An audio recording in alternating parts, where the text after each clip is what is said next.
The Talk Station presents Faith Matters, a look at contemporary stories and issues from a faith perspective. While this is a pre-recorded show, we are interested in your ideas, comments, and questions, and we urge you to email them to faithmatters@thetalkstation.com. Give me faith, trust what you say, that you're good and your love is great. I'm broken inside, I give you my life. And now on the Talk Station, Faith Matters. And welcome to our program. I'm Ben Ball. Good to have you with us here on Faith Matters here on the Talk Station. And joining us here today, Reverend Robert Cornegy from Chapel by the Sea, and Reverend Mark Woods from Cherry Point United Methodist Church, and Bishop Doc Loomis from All Saints Anglican Church. And we're here today and talking about some of the items in the news. And good day, gentlemen. Good to have you with us. Morning. Let's start off with, of course, the events from the recent days about the attacks on Paris. And from that have come other discussions about ISIS. ISIS claiming, of course, responsibility not only for the shooting down the Russian jetliner, but the attacks in Paris, some other attacks as well. And from that and their bases in Syria have come thousands of refugees that have been spread out, and we've talked about that actually before. But since this past events in Paris have come the story out of Raleigh and other capitals around the country, other state capitals. More than half of U.S. governors say Syrian refugees not welcome now. This is from BuzzFeed News. Governors in 31 states have all said they will stop or otherwise oppose accepting additional Syrian refugees in their states at this time. Since this article came out, there was a conference call with the White House over some of these policies, and I have not read, I've read some reaction, I haven't read where anybody changed their mind out of it about whether or not they wanted that. Now, we'll take a look at this and then a couple of points of explanation. Several state governors announced on Monday that they will not accept Syrian refugees following the attacks in Paris, citing concerns for safety. The governors of more than 24 states announced measures on Monday to stop or oppose any additional Syrian refugees from resettling in their states. Alabama and Michigan made similar announcements on Sunday. The terrorist attacks in Paris have brought renewed attention to the U.S. refugee program, specifically the threat that ISIS could exploit the process to infiltrate and attack the United States. Several Republican lawmakers and presidential candidates have called on the administration to stop taking Syrian refugees. And there's a bill before Congress, I think, to basically to do that anyway. One just point of explanation, the governors really don't have a whole lot to say about it. It's a federal resettlement program. Similar programs have been going on for decades, and they're really kind of outside of the state's purview. What the state is trying to do is if they can identify who they are and then deny them state services. That's one of the issues. Well, guys, let's look at this from a biblical perspective about welcoming aliens, being hospitable. Is this in conflict to say we want to see restrictions on this import of refugees? Is this in conflict with our biblical understandings? Where am I going to start first? Robert, I guess I'm looking at you. Robert's looking over there. Robert's looking around. Doesn't really want to touch that, maybe, or maybe something. Yeah, boy, complicated situation. It really isn't. I mean, we are to be. Look. The Christian church was the ones that really developed concepts of hospitality. We have hospitals, we have hospices, Christian institutions that were developed over the centuries to take care of the poor and the suffering and the needy. So when you talk about the poor, the suffering, and the needy, this is our specialty. This is what we do. We take care of those folks.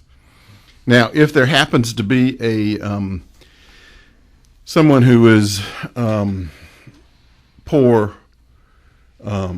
suffering, and needy, but also wants to kill you, that's another factor into the equation. And so I think the default position is that we help the hurting, and I don't think any of these. I mean, the people that write the headlines, Right. are the people that set the kind of flavor of the article, and all the headlines you're seeing now is it's become a political football, and all the Republican governors except one Democrat, are against hate Muslims now and all of that.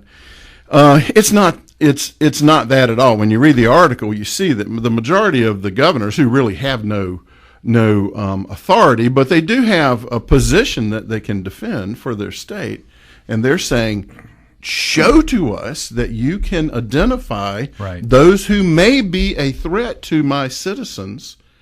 We're not saying they can't come. We're just saying we want to know who they are. We want assurances. We want assurances that you are vetting these, doing your due diligence on these folks, and usually it takes 18 to 24 months. Yes, and maybe even longer in some cases. Yeah. A lot of these initial refugees that come from the first wave of, Correct. of ISIS attacks. And they've already gone through much of the vetting process. So, the media, if it bleeds, it leads. They're trying, and every one of the pictures they show on the internet or on TV or whatnot, it's all the women sitting with the children, and you rarely see the pictures of the guys. Well, see- the worry is Well, those 18 to 30-year-olds, single males that are coming in, and what do you do with them? Of course, hey, look, that's not even the course. profile anymore, is it? Right. But I mean, the profile is we worry beyond about that. 18 to 25-year-old Americans, too. Exactly. Especially males, singles. Yeah. So yeah, I think it's not that there isn't a serious situation here that we need to look at, but the media again, I think is exploiting a story and making it more than it really is, from my humble position. Yeah, well, the governors are doing their share too to Yeah. sort of stay their ground on this. Doc, yeah. what do you feel like? Are we meeting our biblical obligation here as well? Well, I think the Catholics have the stand with which I can relate best, and that is, they have always held two things in kind of a balance. One, humankind is essentially migratory. We're interlopers. We come for a while, we pass along, we move across borders. It's kind of what we do. Mankind has done it since its beginning. And because that's our nature, and because of the hospitable nature of our faith, it's always kind of been a Catholic thing that, people should be permitted to move. That should be, if they want to move toward freedom, they want to move toward a better living. Most of us here are descendants, at least I am, of somebody who came here in the early 1600s looking for a little bit of freedom and a little bit better way, so I get that. But the other side of that is they've also held, and I think you'd see this if you looked at look at Vatican City as a really good example of this.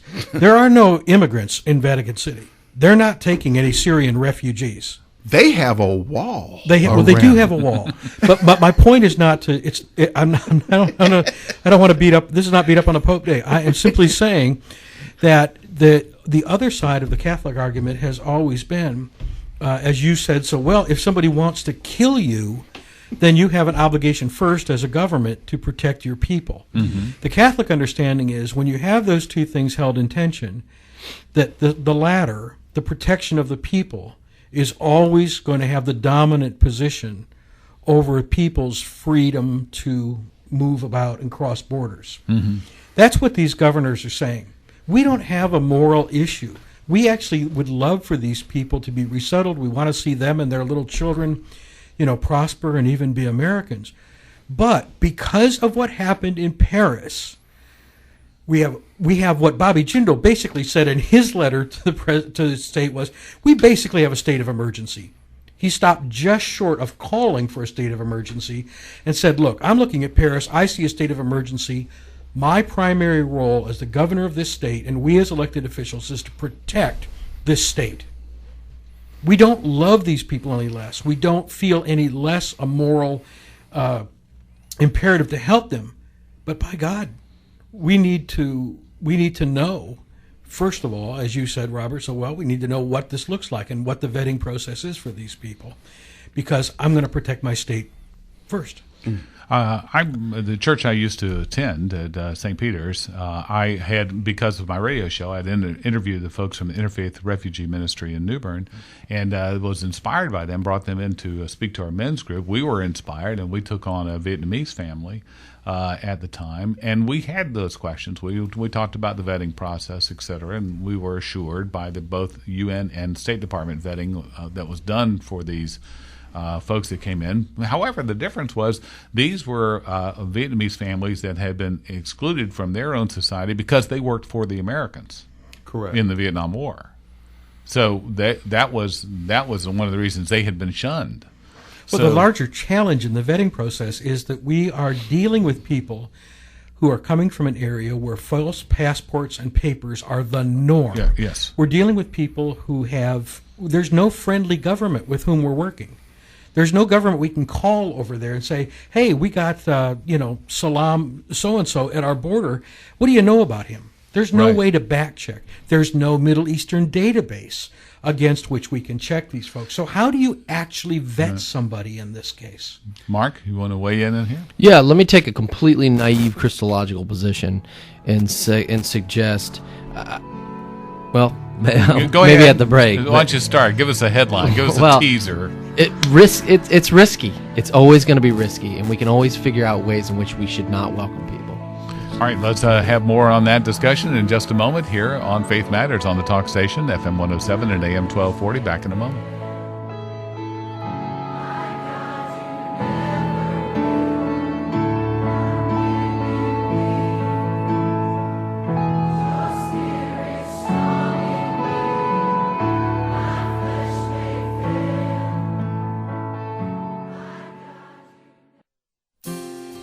Faith Matters here on the Talk Station, FM 107 and AM 1240, with the show between the show, trying to capture get back to it here real quickly. And Mark, we left with you on a Christological moment.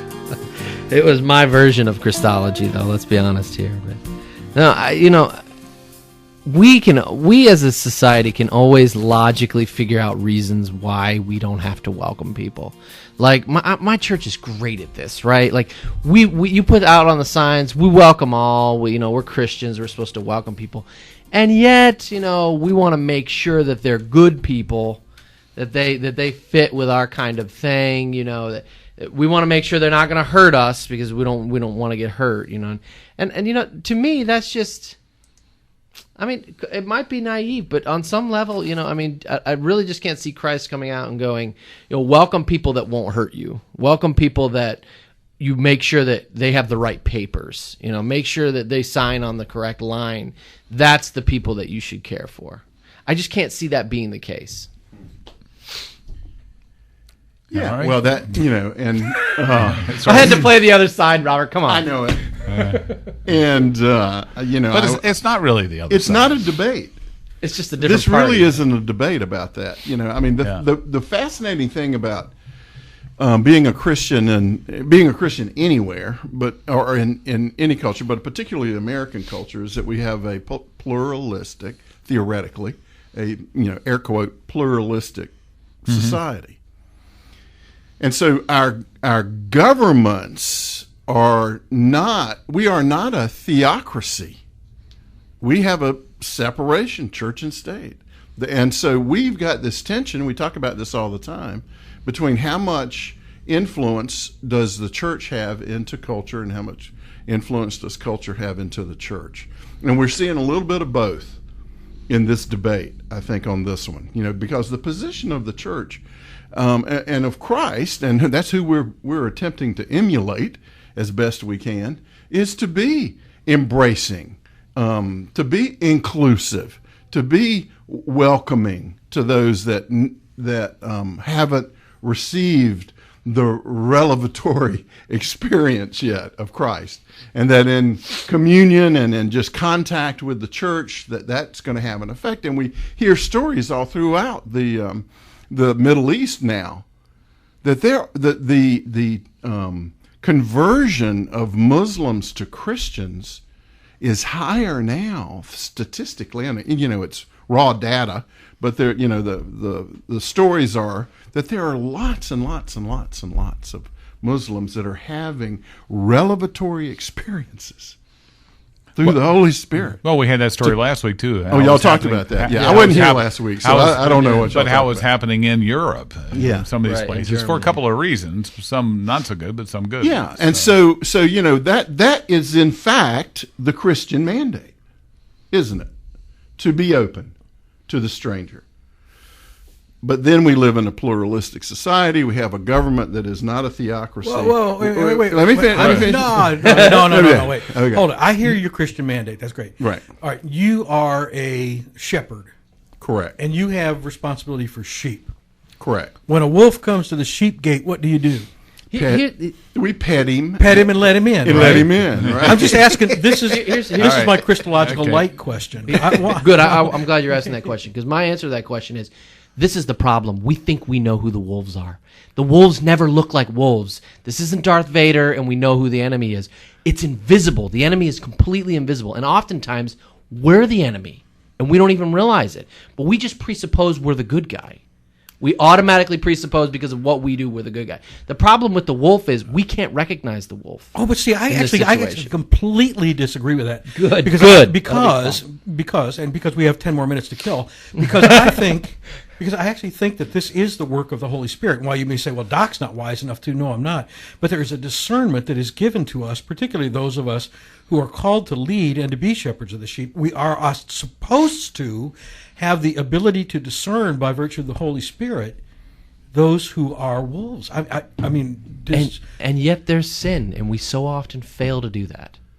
failure is one thing, but the God-given ability to lead and as a part of leadership to discern, I think, falls squarely on our shoulders. And I don't think we can just pass it off and say, well, everybody's welcome. You know, that's a fascinating debate. But Thank you. Thank you so much for that. And I'm enlightened by it. However, However, wanna say- he said. that I don't think the vetting of the refugees is going to be turned over to a panel of pastors for discernment on who is a wolf and who isn't. I think they're actually going to look at the backgrounds and try to figure out if there's wolfish tendencies. Are you saying wolfish? Wolfish. I love that word. Is that a word? No, yeah, It is now. now.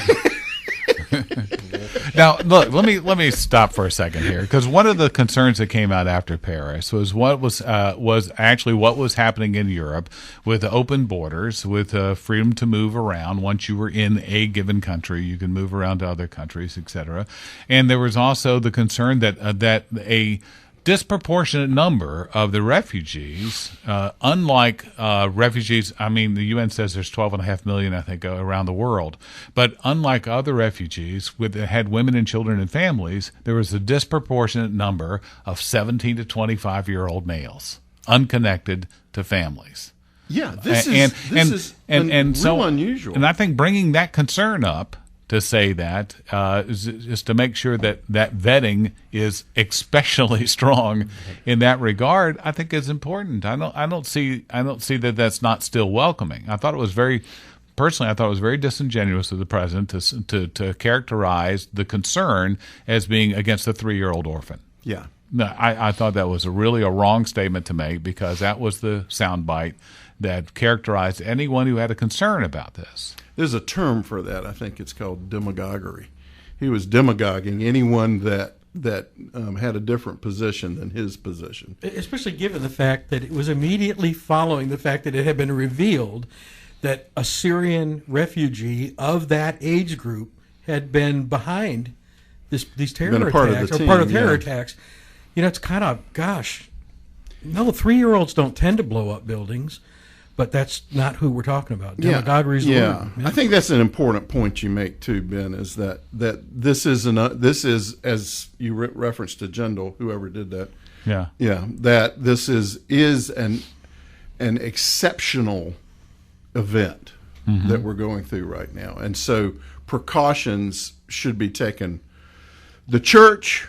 Look, I think the majority of the agencies that are handling these refugees are Christian agencies.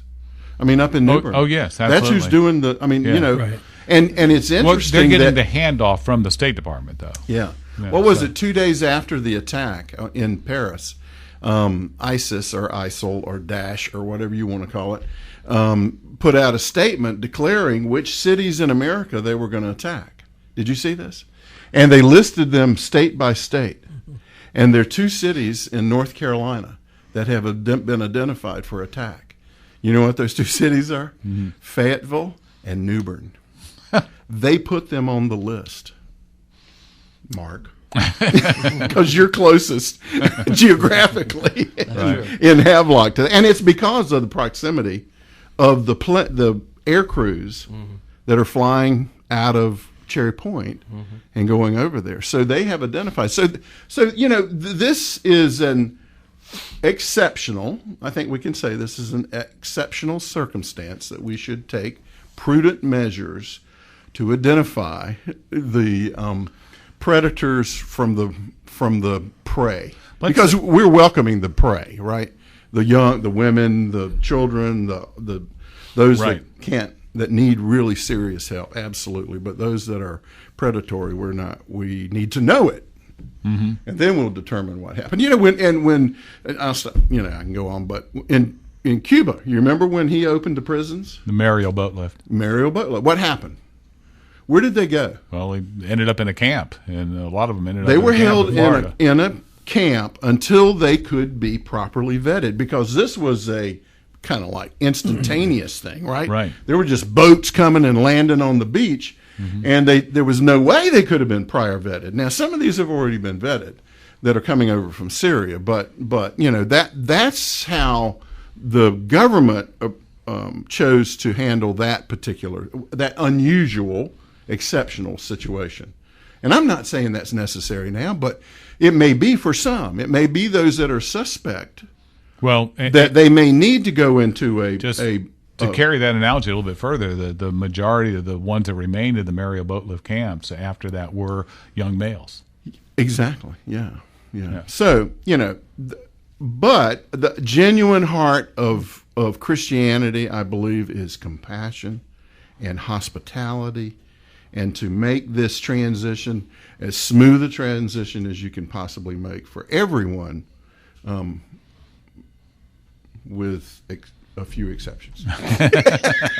Well, see, that's back to Mark's point, that we'll always find those exceptions. That's right. Is that right? Is that your point there? Yeah. Yeah, that there are no exceptions. I mean, I don't really know what to say. To tell you the truth. I mean, So do you lock your door at night, Mark? Don't say it on the radio. That's right. We won't go there. would you like my address and Social Security as well? LifeLock may not get you out of this one. But this is it is. I mean, to express the real concern of a number of people in this country about that. I don't think that's disingenuous to say that. I don't think it's immoral to say that there's that you have concerns. And let's define these parameters about how they'll be addressed, and can these be addressed, and maybe the grandstanding over it is not helping any, but it does help to discuss it. And we'll discuss it a little bit more. In fact, what the Pope says about our very church parishes, our church doors. And I think that will probably be appropriate. We'll get to that coming up in just a moment here on Faith Matters on the Talk Station, FM 107 and AM 1240.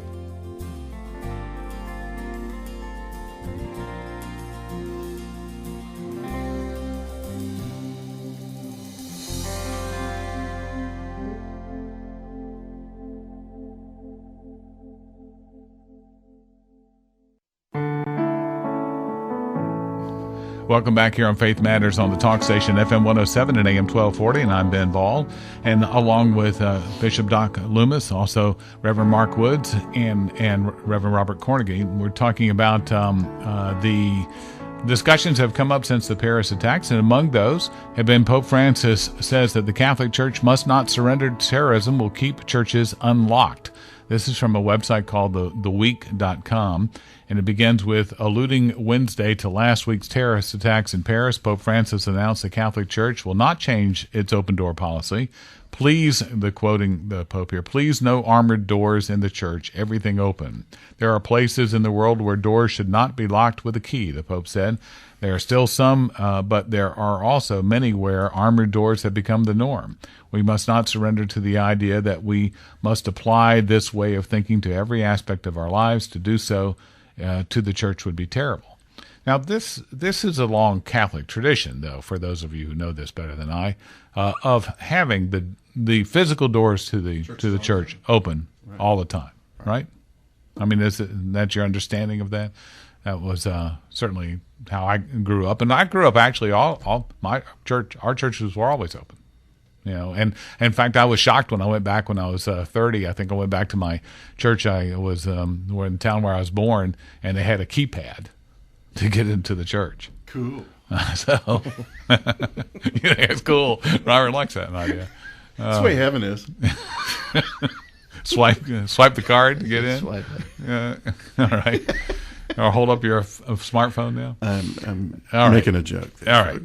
But let's talk about this open door policy. We probably have all had, I know I have, had instances where you've had some visitors or some folks in the church that may have provided an outburst, and we've had discussions on this program in the past about after the church shootings about should we lock the doors even during worship. That discussion was up. So where do we stand now following these kinds of attacks and what the Pope says about keeping the doors open? Well, the Pope is clearly making a statement about life. I mean, it's couched in this very romantic notion of medieval sanctuary, the idea that you could run into any church because the door would be open, and there you would be protected from the boogeymen that were coming to chase you down the street. And it is a romantic notion. It's a beautiful notion. I love the idea. It's a notion that plays very well in Europe right now. The idea that refugees are coming into Europe, and that by going into these open churches, they might experience God in a new way, or something. They may have a conversation with a priest or a pastor there. But I think what the Pope is actually doing, in his own way, is entering into the conversation about the refugee crisis. He's making a statement that starts with church doors and ends with national borders. And I think that at least that's what, knowing him the way I think I know him, this is what he's trying to say, is it's important for us to keep our borders open, to keep our minds open. And which is why Mark is seriously contemplating becoming a Catholic. It's very... you would love the way he thinks, yes? Right? Yeah, I have much affinity with a lot of what That was my little Pope cut from the Francis. same cloth. Yes. Look, there are worse advocates for me to have here. that's right. That's I'll right. take that side. I'll take that side. All right. Yeah. And all of its foibles as well. I'll take that too. No, I think that's very true, Doc. I think that's a lot of what he's doing here, and he's using that kind of the historic nature of churches being open and finding sanctuary, and he's using that to say something greater. And this is kind of what I was saying in the break. I think the church's position should be the more radical position. It should be the radical position in the sense of let's be welcoming, let's not with exceptions and that kind of thing. Now, that kind of stuff is probably going to happen. The state, obviously is going to do that. But the church should always call us to live in a different kind of kingdom. And when I say kingdom, I mean political system. I don't mean some form of spiritual, ethereal, pie in the sky. I mean an actual kingdom. That the church should call us to live in a different kind of kingdom. And we should always feel like you were talking about, Robert, that tension. It should never be, yay, what the state is doing is wonderful and we are wholeheartedly into it. It should always be, look, people, the kingdom of God is near. We're in between that.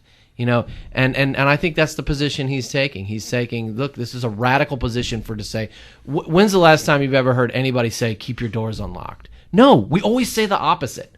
Lock your doors. Lock your doors. Take care. Be careful. This is the kind of thing, and it comes out of this kind of. And he's saying, look, there's a different way to speak, and there's a different way to live in a different kind of kingdom. And he's doing that by using traditional kind of. And his church theology. timing is very important. because the context of this remarks, time-wise, is nations are considering closing their borders. And I think his message to the church is, what the nations do, you don't have to do. You can still be, in other words, he's speaking to what Mark is saying. You actually have a different system of thinking. And our system of thinking is, even as the nations draw down their borders, we need to be even more open, as you've talked about the folks in New Bern and their work up there. And I think he's encouraging the church to run counter to what he sees as the inevitable closing down of borders. Yeah. And, also there's the fact that, in our media, in our, there is a distortion that's taking place of what really is going on. And so we can overreact to some of these things, and I think he's countering that. And I noticed further down in the article that he said he was getting rid of all the Swiss guards at the Vatican, so that now they have the true open door policy. Oh, really? I didn't see that. No, he didn't. Well, He didn't do that. He didn't do that. You can have an open door policy when you have a battalion of Swiss guards guarding the building. But They have sticks, Robert. they have Seriously, they're called they have pikes, sticks. They're sticks. and they're Pikes. pointed pikes, and they're pointed at the end. Have you ever tried to run in one of those outfits? I mean, you can I would not be outrun- surprised if you actually had tried to run in one of those outfits. They do look kind of like a circus troupe traveling in the costume. All right So, now, I am guys. Swiss Well, there is and- risk. I mean, I think am Robert. Swiss, and so I just want to defend my Swiss brethren. But the point I'm making is that absolutely we have these standards. There is a high moral standard established by God that we measure ourselves to, and that we are to seek to get as close to that standard as we possibly can. And I believe the voice of the church is the only voice that's going to say that. You're not going to hear it anywhere else. And thank goodness the Pope has taken a stand and said it the way he has. Yeah. I think it's brilliant. Yeah. Yeah, and I think what the church has to get used, that Christians have to be okay with the risk, and that's sometimes what we can't do.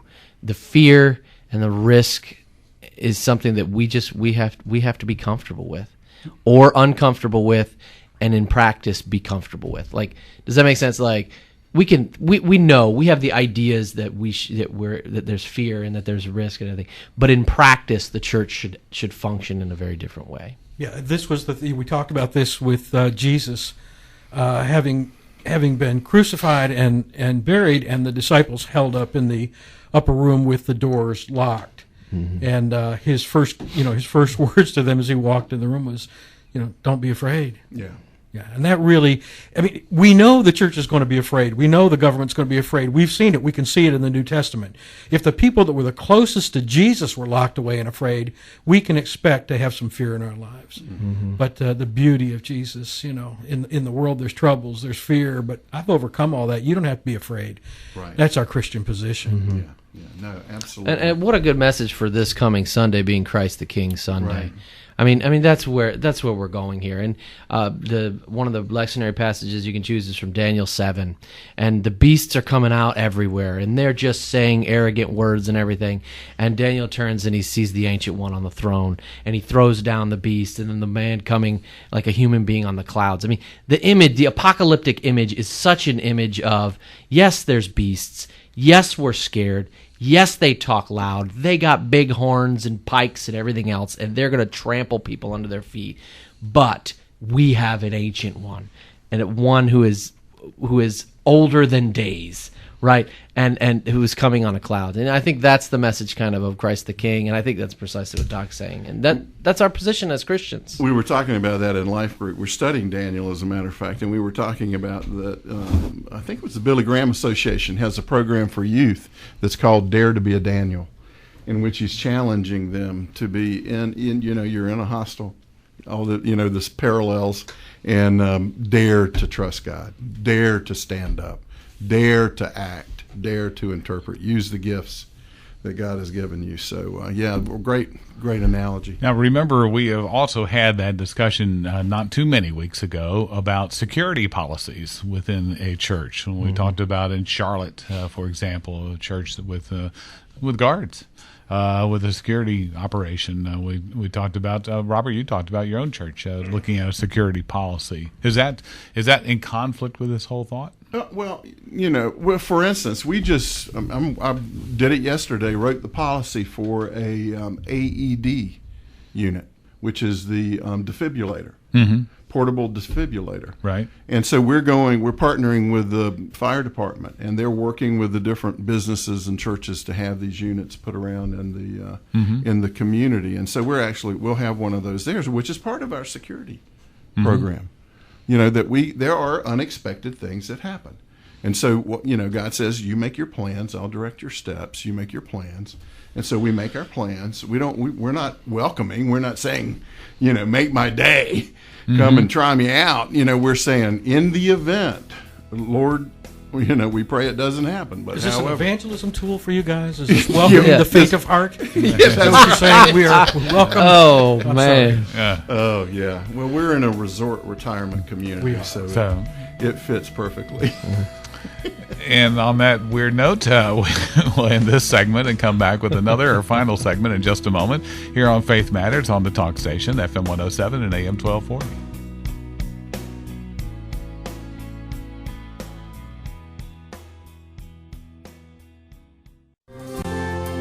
Welcome back to Faith Matters here on the Talk Station, FM 107 and AM 1240. And I'm Ben Ball, along with Bishop Doc Loomis, also Reverend Mark Woods and Reverend Robert Cornegy. And we're talking about different issues. Actually, I want to reference an article that actually came out in March, but it has been sort of the topic du jour this week. It's from The Atlantic. It's called What ISIS Really Wants. So this has been a discussion of what is actually the Islamic State. And the opening paragraph is, and this is written by Graham Wood, says, where did it come from? What are its intentions? The simplicity of these questions can be deceiving, and few Western leaders seem to know the answers. In December, the New York Times published confidential comments by Major General Michael Nagata, the Special Operations Commander for the United States and Middle East. Again, this came out last March, admitting that he had hardly begun figuring out the Islamic State's appeal. We have not defeated the idea, he says. We do not even understand the idea. In the past year, President Obama has referred to the Islamic State variously as not Islamic and Al-Qaeda's JV team, statements that reflected confusion about the group and may have contributed to significant strategic errors.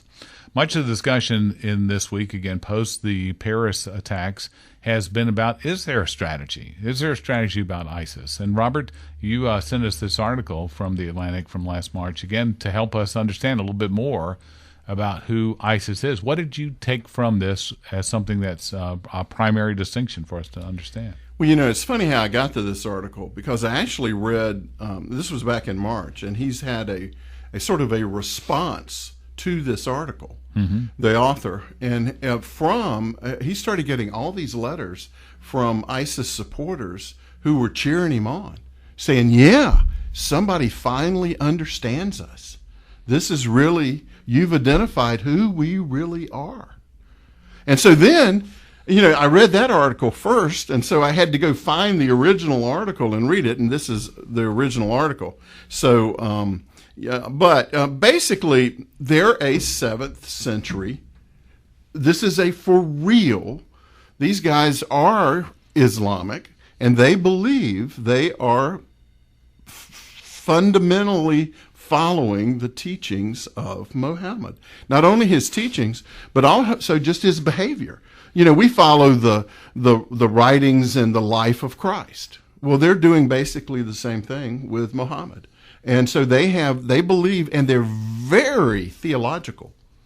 This is not a bunch of, mass murderers who have hijacked the religion. Now, this is his understanding of it, and this is the way he wrote the article. Right. Was that they are very disciplined and very learned in their positions. As you know, I've been studying an online seminary course about church world history, and this is where we are actually. Is that the Muslim wave across North Africa and then across parts of what is now Turkey and into Sicily and into Spain, and this very much reminds me of this. Is that this is much more the goal of ISIS. We have to separate it from the terrorist goals of Al Qaeda. Two different things. And although they call Osama bin Laden a sheikh, they honor him. This is like the new generation, which and Osama was affiliated with the Al Qaeda, and Osama's vision was that eventually there would be a caliphate. Eventually that was going to happen, but it probably wasn't going to happen in his lifetime. He was just sort of beginning the process of this. Well, these guys are pretty much determined that they are the ones that are going to bring in not only the caliphate, restore the caliphate, but also bring about Armageddon. Because in the sort of end-time theology, the eschatology, if you will, of Islam, there is a showdown in, the big last end-time fight when the final Mahdi, the 12th Mahdi, returns. Imam, yeah. The Imam, the teacher. There were only, it's prophesied that there were only going to be 12, and this guy's been hiding, and I'm not making this up. He's been hiding in a well for several centuries, and that he's going to come back and straighten. And in fact, Jesus is part of this process. They've got the Isa is who they call him, Jesus, but that he's part of this process. So it's very, very strongly Islamic. Now, the problem is that we try to interpret it through a modernist mind. Right, through Western thought. Western thought. And that's where I thought, back when we were asking the question, what's the difference between ISIS and ISIL, because the administration was using that, is that word Levant was much more theological for ISIS. I mean, more inclusive, actually. Yes. Yeah. But the real word is Daesh. That's what they use, which I have no idea what that means. Right. But it's the term that they refer to themselves, and those in the Middle East refer to them as The Daesh. article says that the reality is that the Islamic State is Islamic, very Islamic. Yes, it has attracted psychopaths and adventure seekers drawn largely from the disaffected populations of the Middle East and Europe, but the religion preached by its most ardent followers derives from coherent and even learned interpretations of Islam. Virtually every major decision and law promulgated by the Islamic State adheres to what it calls, in its press and pronouncements and on its billboards, license plates, stationery, and coins, the prophetic methodology, which means the following the prophecy and example of Muhammad. Exactly. So, and in this, they have set. I mean, they have set a caliphate. I mean, they've set a government in place. Baghdadi. Yeah. He is of the line of Muhammad. Any of the others were pretenders. The ones in Al Qaeda, Osama bin Laden, he wasn't in the line of Muhammad. Baghdadi, this gentleman who has declared himself the caliphate, or the caliph, I guess is the way that you pronounce it. Right. That of the caliphate, he is of the scripture. Okay. Well, two questions remain here, and again, just a couple of minutes to discuss. But does this actually help us in understanding a more biblical theological response to this wave of not only of the terrorist actions but of their foundation? I mean, understanding that, does that help you? When you read this article, does it help you understand it better? Maybe a biblical response, Doc? Well, I mean, maybe eschatologically I could, if I were one of these people that wanted to make my fortune writing a book about the end times, I guess understanding it would be helpful, but not really for me. I think the article is written to help us understand a couple of things. One, jihadism, the way it's being portrayed in the government, in the United States government right now, is there's the majority of Muslims, and then there's the really bad guys we call jihadis. And we don't like them, but we like Muslims, and we need to get rid of the jihadis. And one of the things this article says is, no, jihad is something that takes place in a lot of different elements that Islam is a very complex, almost denominational grouping, and the jihadis in one group might very well be at war with the jihadis in another. Read Al Qaeda and ISIS. Well, there was a group in Chicago that was putting up billboards and the bus saying, "We are jihad." You know, they were trying to express the idea that that's a moderate Islam position. So, but our government has recent weeks taken that on in a different tack to avoid saying radical Islamists. They're saying jihadists. But why this matters to me as a person, period, is just that whereas Al Qaeda's goals were to make things happen, blow things up, do things for short-term, smaller political gain, there were a group of people that were around bin Laden that began to think eschatologically. They began to look around and say, I think I see end times coming. Even in the words of bin Laden, it's coming. The caliphate's coming. It's not going to be in my time, but it's going to come. And so these people are at the very beginning of ISIS. And their end is to bring about as Robert said, this is the end. This is the last Mahdi. And they are very strongly seeing this. And that has been it's a dynamic that we just have not dealt with as a United States government. And because the idea is not just we want Sharia. The idea is we need to bring this thing to its legitimate end, every knee down in the name of Muhammad and Allah, and now we can wipe out. Now we can have the final battle and be vindicated. That should be a little scary to us right now. Well, it really does show the administration, others, Western, trying to pierce this darkness that is this theology, and with these factors thrown in.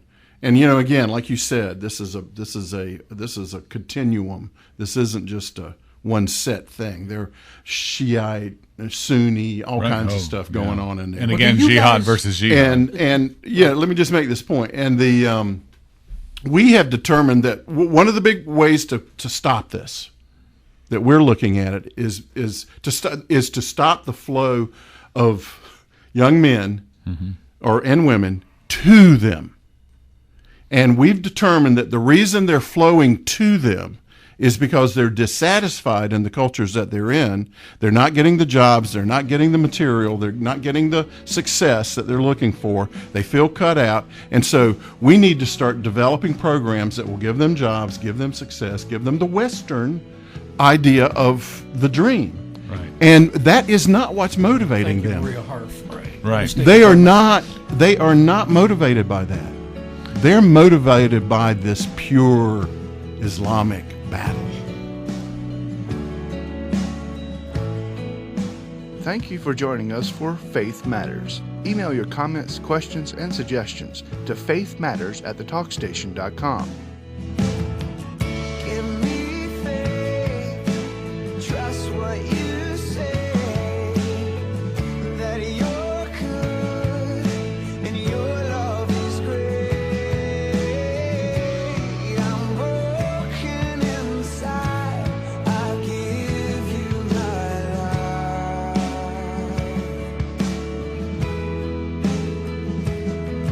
Give me faith. Faith Matters is a production of The Talk Station.